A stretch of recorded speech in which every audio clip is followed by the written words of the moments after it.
காரைக்கால் அருகே தனியார் தங்கும் விடுதி அறையில் பள்ளி மற்றும் கல்லூரி மாணவர்களுக்கு கஞ்சா விற்பனையில் ஈடுபட்ட 8 இளைஞர்களை போலீசார் கைது செய்து சிறையில் அடைத்தனர்.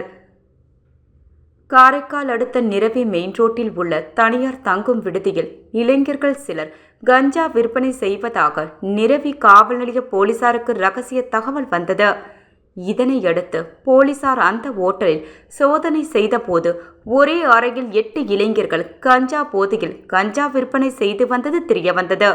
இதனையடுத்து அவர்களை பிடித்து சோதனை செய்தபோது பள்ளி மற்றும் கல்லூரி மாணவர்களுக்கு விற்பதற்காக கஞ்சா பொட்டலங்களை எடை பார்க்கும் கருவி மூலம் தயார் செய்து வந்தது கண்டுபிடிக்கப்பட்டது.